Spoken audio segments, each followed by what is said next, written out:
Bayangkan kamu terjebak kerja shift malam di pabrik tua, sendirian, lalu tiba-tiba tercium bau melati. Padahal tidak ada bunga di sana. Dan saat kamu menoleh ke belakang, yang berdiri bukan manusia.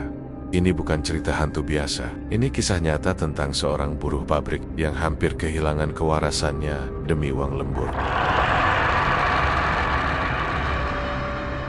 Namanya Tarjo, umur 25 tahun. Sehari-hari dia kerja di sebuah pabrik tempe yang berdiri di pinggiran desa, daerah Sumedang. Lokasinya agak jauh dari pemukiman warga, diapit sawah dan kebun kosong. Kalau siang hari, pabrik itu kelihatan. Biasa bangunannya tua, cat temboknya sudah mengelupas di sana-sini, atap sengnya berderit kalau kena panas. Tapi begitu masuk ke dalam, bau khas langsung menyergap hidup. Campuran bau kedelai yang direndam, uap panas dari tungku, dan aroma lain yang susah dijelasin. Bukan bau busuk, tapi juga bukan bau yang bikin nyaman. Bau yang lama-lama nempel di baju dan rambut. Tarjo sudah kerja di situ hampir 2 tahun. Setiap hari rutinitasnya sama, datang pagi, ganti baju kerja, lalu mulai mengaduk kedelai di bak besar. Tangannya sering pegal, kulitnya jadi kasar karena panas dan air. Setelah itu angkat karung-karung kedelai yang beratnya bukan main. Lanjut, membersihkan cetakan tempe satu persatu. Kerjaannya capek, kotor, dan kadang bikin punggung sakit, tapi Tarjo jarang ngeluh. Dia tahu, kerja kayak gini yang bikin dapur rumahnya tetap ngebul. Di rumah, Tarjo punya istri yang setia dan seorang anak yang masih balita. Anaknya masih butuh banyak hal, susu, popok, dan kebutuhan lain yang gak bisa ditunda. Gaji Tarjo pas-pasan, kadang kalau ada lembur siang, dia ambil. Tapi tetap aja, hidup rasanya mepet. Walaupun begitu, Tarjo selalu berusaha pulang dengan senyum. Dia gak mau istrinya kepikiran macam-macam dari semua jadwal kerja di pabrik. Cuma satu yang selalu Tarjo hindari, yaitu shift malam Seyak Pertomo. Kali diterima kerja, Tarjo sudah pasang sikap. Kalau ditanya soal malam, dia selalu cari alasan. Entah bilang ada urusan keluarga, badan kurang enak, atau pura-pura nggak dengar. Teman-temannya tahu itu, dan kebanyakan cuma nyengir kecil. Bukan tanpa alasan Tarjo ogah kerja malam. Pabrik tempe itu punya cerita lama yang nggak enak. Cerita-cerita itu nggak pernah diceritain terang-terangan. Biasanya cuma muncul waktu jam istirahat, sambil ngerokok, atau pas ngobrol pelan menjelang pulang. Dulu, kata orang-orang lama, pernah ada pekerja yang jatuh ke bak air kedelai mendidih. Katanya terpeleset, tapi ada juga yang bilang kayak didorong. Orang itu meninggal di tempat, tubuhnya rusak parah. Sejak kejadian itu, area bak besar sering terasa aneh kalau malam.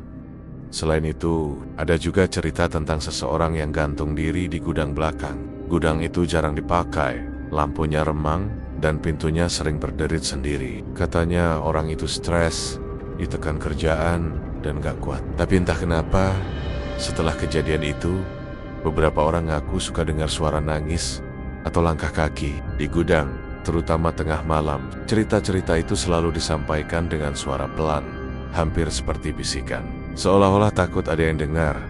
Tarjo sebenarnya bukan orang penakut berlebihan, tapi dia percaya satu hal, ada hal-hal yang gak kelihatan, tapi nyata. Dan pabrik itu, menurut perasaannya, menyimpan sesuatu. Suatu sore, suasana pabrik mendadak berubah. Basio, salah satu rekan kerjanya yang biasa kebagian shift malam, mengalami kecelakaan. Tangannya masuk ke mesin penggiling. Teriakannya bikin semua orang panik. Darah di mana-mana. Basio langsung dibawa ke rumah sakit. Dan kabarnya, lukanya parah sore. Itu juga, Mandor manggil Tarjo ke ruangannya. Ruang kecil dengan meja kayu tua dan kipas angin yang muter pelan. Tarjo, kata Mandor sambil nunduk lihat catatan. Basio nggak bisa masuk. Kamu bisa gantiin dia shift malam? Pertanyaan itu kayak palu godam buat Tarjo. Dadanya langsung sesak, telapak tangannya basah, tenggorokannya kering. Di kepalanya, semua cerita horor tentang pabrik itu muncul barengan. Dia pengen nolak, pengennya langsung bilang gak sanggup. Tapi bayangan anaknya muncul. Anak kecil yang tiap malam nunggu bapaknya pulang. Bayangan susu yang tinggal sedikit di rumah. Bayangan istrinya yang selalu berusaha hemat. Akhirnya, Tarjo cuma bisa mengangguk. Pelan, iya pak. Malam itu, Tarjo datang ke pabrik dengan perasaan campur aduk. Langit sudah gelap, angin dingin berhembus dari arah sawah. Lampu-lampu pabrik menyala kekuningan, bikin bayangan bangunan jadi panjang dan aneh. Begitu masuk, suasana terasa beda, lebih sunyi, lebih berat. Di shift malam itu, Tarjo cuma ditemani satu orang, Pak Judin, satpam tua yang sudah kerja di pabrik itu sejak Tarjo masih sekolah. Rambutnya sudah banyak putih, wajahnya penuh keriput, tapi matanya tajam. Pak Judin jarang banyak bicara, tapi semua orang hormat sama dia. Sebelum banner-banner mulai kerja, Pak Judin mendekati Tarjo. Suaranya pelan, tapi tegas. "Tarjo," katanya, "kalau nanti kamu dengar atau lihat apapun, ojo disapa. Kerja aja yang benar, jangan sompral." Tarjo ketawa kecil, berusaha kelihatan santai. "Iya pak, siap." Tapi ketawanya cuma di mulut. Di dalam dada, jantungnya berdetak lebih kencang. Ada perasaan gak enak yang pelan-pelan naik. Seolah-olah malam itu bukan cuma soal kerja lembur, tapi tentang sesuatu yang sudah lama menunggu. Jam 10 malam, suasana pabrik berubah total. Kalau siang tadi masih terdengar obrolan buruh, suara sendal diseret, dan tawa kecil di sela kerja. Sekarang semua itu hilang. Mesin-mesin masih hidup, bergetar pelan seperti bernapas sendiri. Suara dengungnya konstan, bikin telinga lama-lama panas. Lampu neon di lenggit-lenggit menyala setengah malas, kadang berkedip sebentar, lalu terang lagi. Setiap kali lampu berkedip, bayangan rak-rak tempe ikut bergerak, memanjang di lantai. Sekilas tampak seperti sosok manusia yang berdiri diam. Tarjo berdiri di antara bak kedelai, ngaduk perlahan sambil sesekali melirik jam di dinding.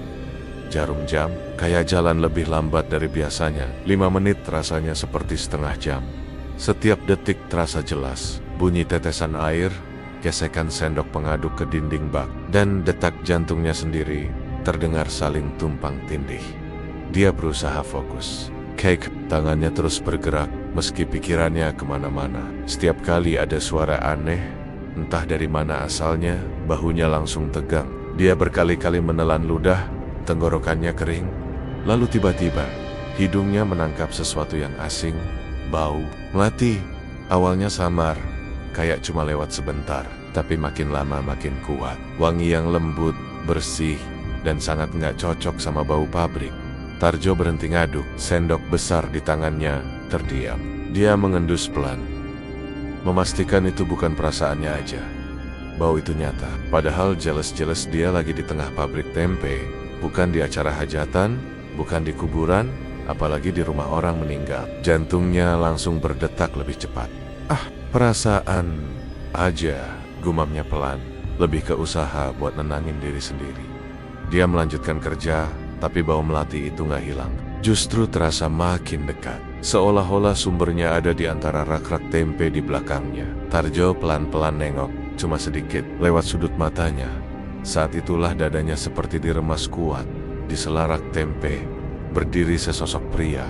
Badannya bungkuk, posisinya nggak wajar. Bajunya lusuh, lengket ke tubuh, warnanya nggak jelas lagi. Kulitnya terlihat rusak, seperti melepuh, mengelupas di beberapa bagian. Kepalanya miring ke samping, dan matanya kosong, menatap tanpa benar-benar melihat. Dari tubuh sosok itu, uap panas tipis naik, seperti udara di atas air mendidih. Tarjo membeku, nafasnya tertahan, keringat dingin langsung membasahi punggungnya. Dia nggak berani bergerak, takut kalau sedikit aja gerakannya bakal bikin sosok itu sadar. Nama itu muncul di kepalanya, jelas dan keras. Kusmin, Sricetit, pekerja yang jatuh ke bak kedelai mendidih itu pernah dia dengar berkali-kali. Cara matinya nggak wajar, katanya tubuh Kusmin rusak parah, dan sebelum meninggal, teriakannya kedengeran ke seluruh pabrik. Sosok di depannya sekarang persis seperti gambaran cerita itu. Kusmin nggak ngapa-ngapain, cuma berdiri, diam, tapi kehadirannya bikin udara di sekitar Tarjo berat. Lutut Tarjo bergetar hebat, hampir nggak kuat menopang tubuhnya sendiri. Tangannya dingin, jarinya gemetar.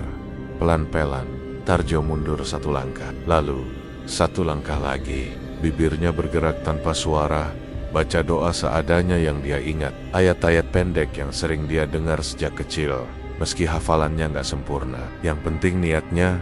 Setiap langkah mundur terasa seperti melawan sesuatu yang nggak kelihatan. Bau melati bercampur dengan aroma panas kedelai, bikin kepalanya pusing. Begitu jaraknya agak jauh, sosok Kusmin perlahan memudar. seperti kabut yang kena angin. Uap panasnya hilang, dan rak tempe kembali kosong. Tarjo bersandar ke dinding. Nafasnya tersengal, dadanya sakit. Tangannya gemetar parah sampai sendok pengaduk jatuh ke lantai dan bunyinya nyaring menggema. Belum sempat Tarjo menenangkan diri, suara langkah kaki terdengar mendekat. Pak Judin muncul dari arah depan pabrik. "Tarjo," katanya datar. "Tolong cek gudang belakang. Lampunya tadi kayaknya mati." Tarjo langsung kaku. Gudang belakang adalah tempat yang paling dia takuti sejak awal. Tempat yang jarang dipakai, lembab, dan penuh cerita buruk. Dia pengen nolak, tapi suaranya nggak keluar. Akhirnya dia cuma bisa mengangguk lemah.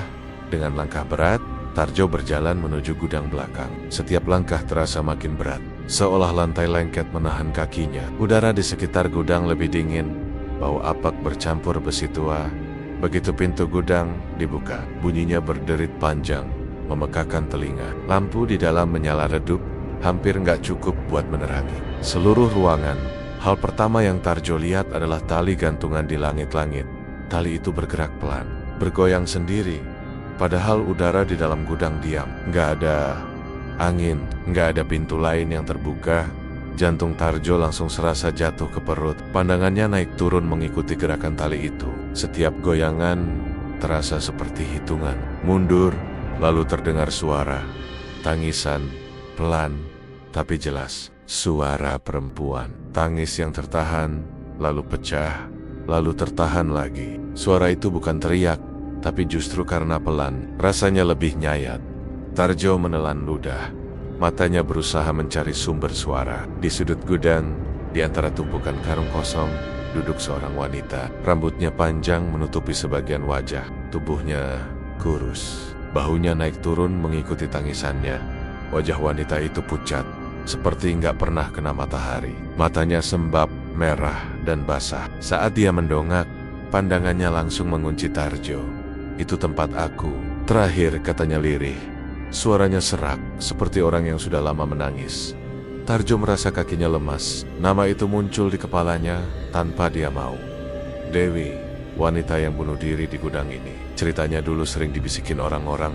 Katanya, Dewi nggak kuat sama tekanan kerja dan masalah hidup. Malam itu, dia mengakhiri semuanya dengan tali yang sekarang masih tergantung di atas sana. Tarjo mundur, tapi kakinya nyangkut karung. Dia jatuh terduduk, nafasnya sesak. Dadanya terasa sempit, pandangannya kabur oleh air mata dan rasa takut Dewi. Gak mendekat, dia cuma duduk di sana, menangis. Sesekali memeluk lututnya sendiri. Tangisannya bikin hati Tarjo ikut remuk. Ada rasa takut, tapi juga rasa kasihan yang aneh. Tarjo gak sanggup berdiri. Dia cuma bisa duduk sambil terus baca doa dalam hati. Tubuhnya gemetar tanpa bisa dikendalikan. Waktu berjalan tanpa terasa. Entah berapa lama Tarjo di gudang itu. Sots, dia memberanikan diri menoleh ke arah pintu. Sosok Dewi sudah menghilang. Tangisan berhenti. Gudang kembali sunyi. Dengan sisa tenaga, Tarjo keluar dari gudang. Keringat dingin membasahi wajah dan bajunya. Kakinya masih lemas. Tapi dia memaksa kembali ke area utama pabrik. Jam di dinding menunjukkan waktu sudah mendekati subuh. Saat itulah suasana berubah lagi. Lampu-lampu neon meredup bersamaan. Suara mesin terdengar lebih pelan. Siala di talent. Sesuatu. Udara jadi berat, bikin Tarjo susah bernapas. Bau melati kembali muncul. Kali ini bercampur dengan bau apek gudang. Di depan Tarjo, sosok Kusmin muncul lagi. Di sisi lain, Dewi berdiri. Wajahnya masih basah oleh air mata. Mereka yang saling menatap. Mereka cuma berdiri, menghadap Tarjo. Pabrik mendadak sunyi total. Gak ada suara mesin, gak ada dengung listrik. Seolah seluruh tempat itu menahan napas.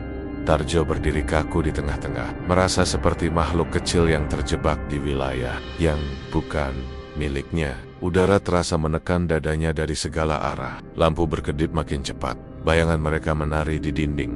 Saat itu Tarjo sadar, pabrik ini bukan sekadar tempat kerja. Bangunan tua ini hidup dengan luka-luka lama. Dan malam itu, semua luka itu sedang menatapnya.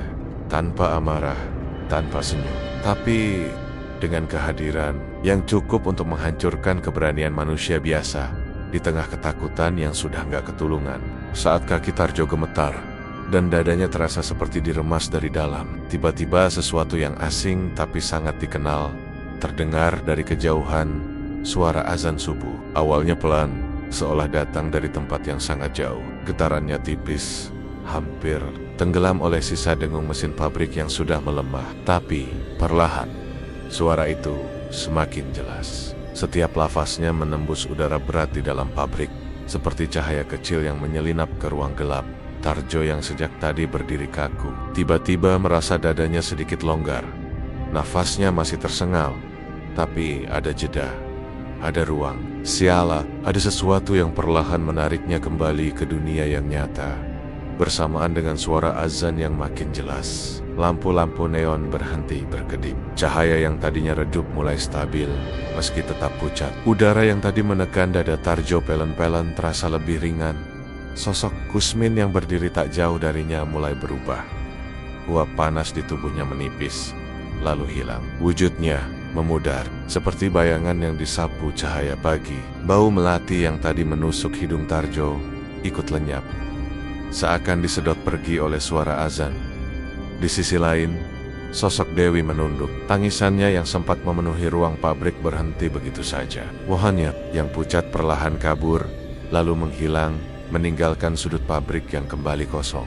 Dalam hitungan detik, pabrik itu kembali seperti semula. Bangunan tua dengan dinding kusam, rak-rak tempe yang diam, mesin-mesin yang mati. Tidak ada apa-apa yang aneh. Seolah semua yang barusan terjadi hanyalah mimpi buruk yang terlalu nyata.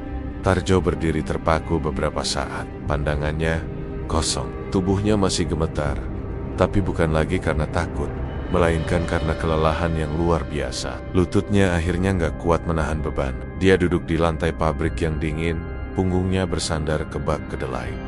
Air mata jatuh dari sudut matanya.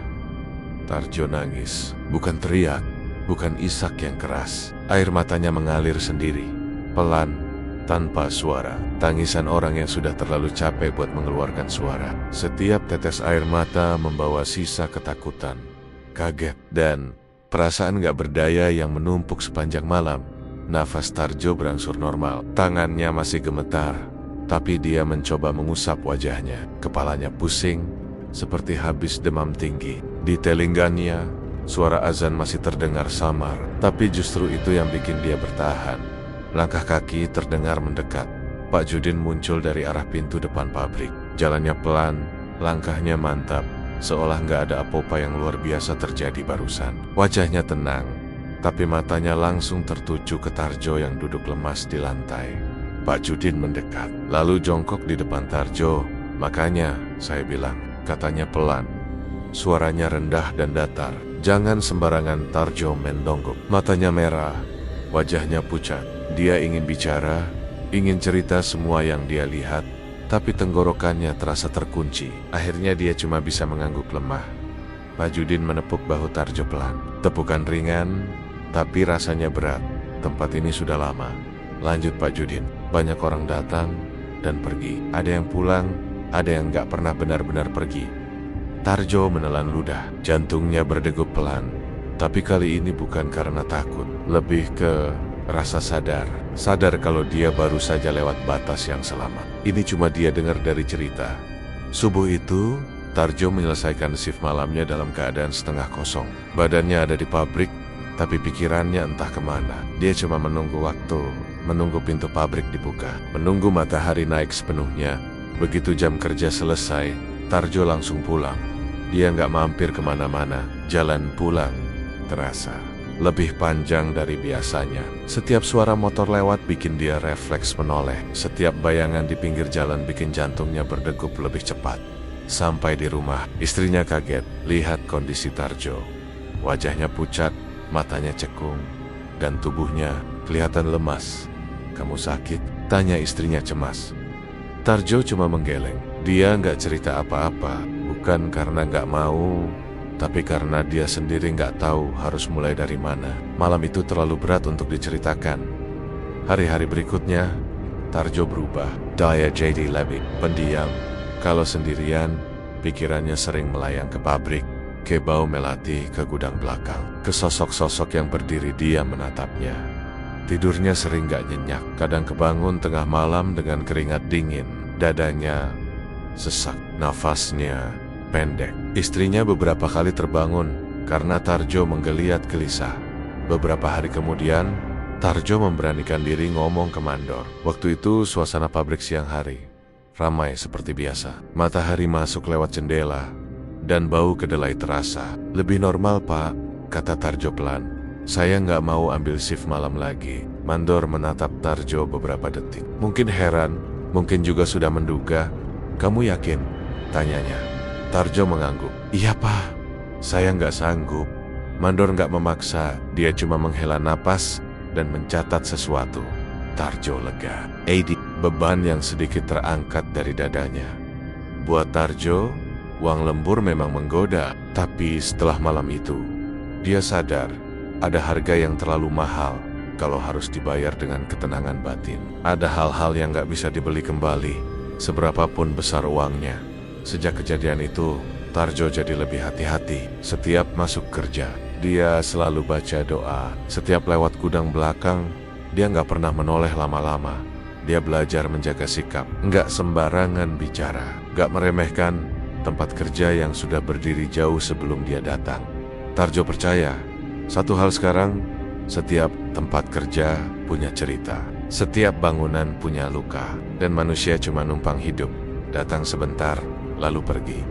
Kalau manusia lupa diri, lupa adab, lupa doa. Yang nemenin kerja bukan cuma sesama manusia Eda yang lain. Yang diam, yang sabar, tapi selalu mengingat pengalaman.